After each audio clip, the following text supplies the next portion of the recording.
Hey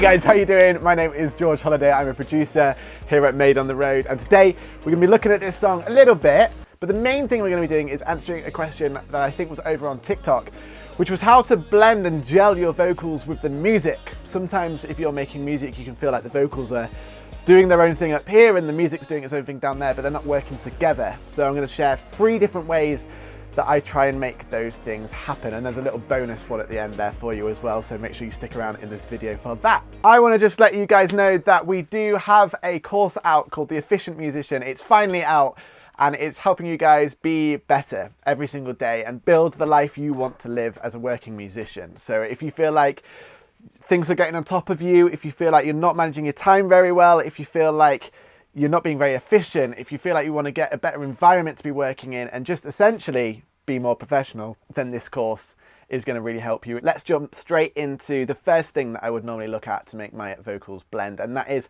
reverb and delays. Now, everybody approaches reverbs and delays differently, and there's one way you can make your vocals blend using the same reverb as your instruments, and you just be really tasteful with how much you send. So I don't know if you guys are using buses yet. If you don't know what a bus is, pause this video, give that a YouTube or a Google search. But essentially what a bus does is, say you have a reverb set up and you want to send different things to that reverb, you would use a bus. Now if you have, say, a guitar going to that same reverb, it's automatically going to blend those two together as if they're in the same room, or as if they're in the same sort of church or cathedral kind of sound, or whatever reverb you've chosen.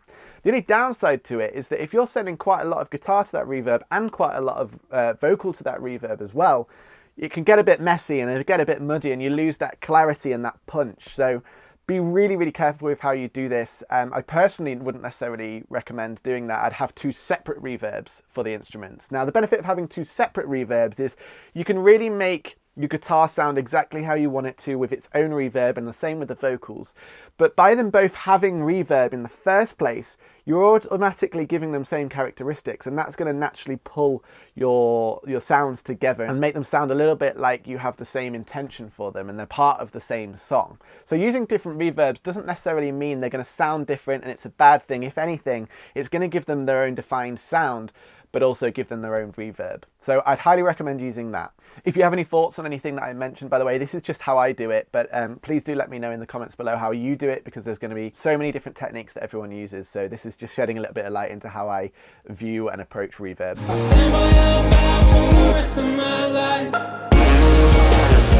Now, tip number 2 is to try and make sure that your instrumentation is referencing or mimicking or in unison with some of your vocal parts. So don't treat them as completely separate things. Maybe you want to get a bit of call and response going. So think of it as having a vocal melody, and then straight after you have a guitar playing that same melody in a call and response type fashion. Now this is a great way to connect the band and the instruments to what's happening in the vocals, and vice versa. Likewise, if you have something playing in unison, so say you have a guitar part playing the same as the vocal melody at the same time, that's adding strength to your vocals, but it's also tying your vocals into the band, into the instruments. Same with production. If you've maybe got a synth playing the main melody, you're tying the music straight away to the vocals. So it's a really good way to sort of get them to gel and blend together and sort of break that wall between vocals and instrumentation. Be creative with it. You might be able to mimic one of the chorus vocal melodies, maybe in a middle 8 or a pre-chorus on a different instrument. So play around with your instrumentation. In fact, I've got a little example for you here on how I've done this on the track you heard at the beginning of this video. Now, in the second verse, I didn't want it to sound the same as the first verse. I wanted to sort of reinforce some of those melody instruments. So this is what we have, and you want to be listening out to this icy bell here.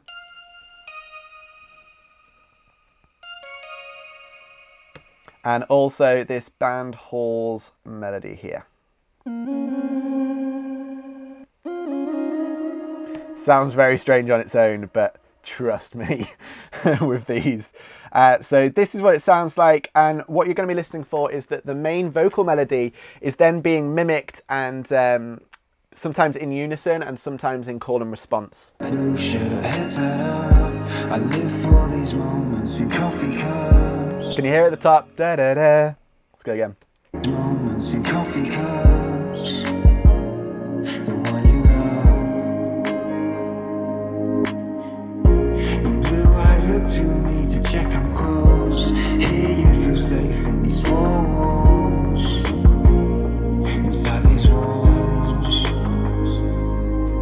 So those little ideas there are breaking that wall between the instrumentation and the vocals. Now, these are just ideas at the moment, so I'm going to have to go away and work on some of those things. But it's a really fun way to get creative with your instrumentation, so see if you can have a go with some of those things.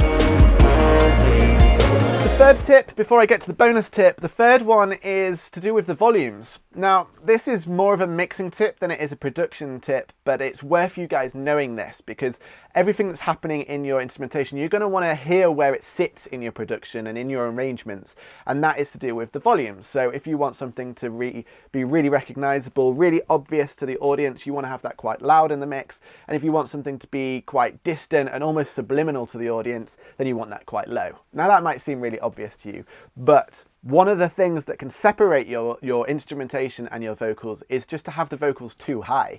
If it's too loud in your mix, then there's this gap between the vocals and the music, and it just doesn't. It's like if you've been to a gig or you've been to a rehearsal and say, I'm not picking on guitarists, but let's just go with guitar, and the guitarist is so loud in the corner of the room and it just sounds completely separate to the rest of the band. It doesn't blend nicely, you can't hear what else is going on. Well, it's the same thing with your vocal. If it's too loud, it's just overpowering everything and you can feel quite distant. So whether it's with your gigs or whether it's with your productions and your songwriting, just really take notice to what else is going on and make sure you give space for other things to shine.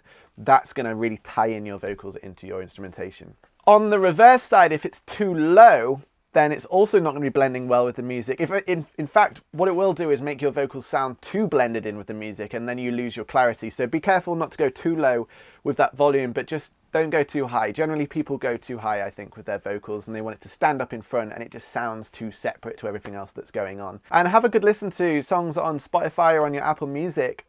Generally, if you're listening with headphones, or if you're listening in the car, some songs, in fact quite a lot of songs, surprise me how low the vocals are in the mix. But as long as you can hear the words, as long as you can hear the melodies, sometimes that's not a problem. So really play around with, do you want the vocals to be really in your face or do you want them to sit further back? And the only way to work out how you want that is to listen to other songs as references and listen to what they do. You know, listen to a song, go back into your song and try and see if you can get your vocals to sit at the same volume.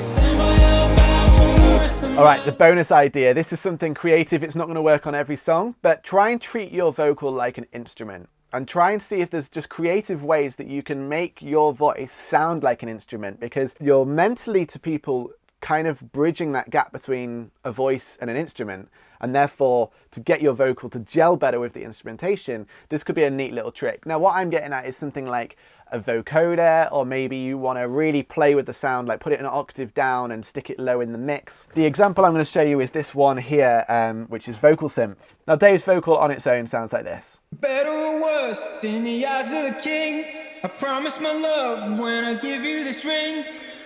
And the vocoder I've put under it is this.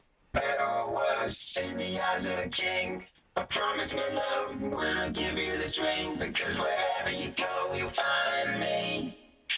Together sound like this. Better or worse in the eyes of the king, I promise my love when I give you this ring, because wherever you go you'll find me. And you can hear it just adds such an interesting texture to the main vocal, but also it almost sounds like another instrument playing something alongside that main vocal. And actually the way I use it in this mix is it kind of stands on its own. Better or worse in the eyes of the king, I promise my love when I give you this ring. It's really up there in the front, and actually at some point in the song I think it literally is on its own. Better or worse in the eyes of the king, I promise my love when I give you this ring. So it's a really interesting way to almost bridge that gap between your main vocal and your instrument. There's some also really interesting ways to do it. On the chorus drop here, I've put the vocal an octave down, and the idea of this, that's a vocal sample. That wasn't the one I was looking for, but again, that's cool. Sounds like an instrument. Where are you, you cheeky devil? Where are you hiding? There it is. This one here. So what I've done to this is stick it down an octave using Avox. So this is an Antares plugin. This is what it sounds like with it, without it, sorry. Better or worse And this is what it sounds like with it.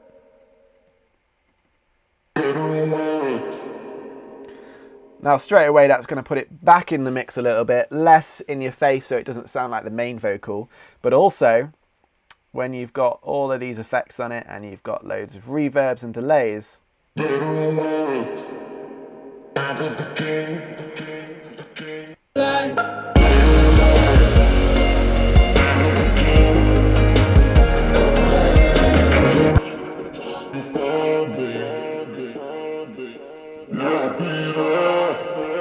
just adds a whole new element to your track, and I think it's a really cool way to make that vocal gel with your instrumentation a bit more. So whether or not you want to have, you know, a clean vocal over the top of it, or whether, like in this example, you want the vocal to sound like an instrument amongst your track, it's all just ideas. So this is just one particular track that I've used some of these techniques on. I hope those 3 tips and tricks are super helpful for you. And I hope there's some ideas there you can throw into your own music. If you're struggling with your own music, of course you can get in touch with us, team@madeontheroad.co.uk, and we can have a chat about your music. Or you can head to the website, www.madeontheroad.co.uk.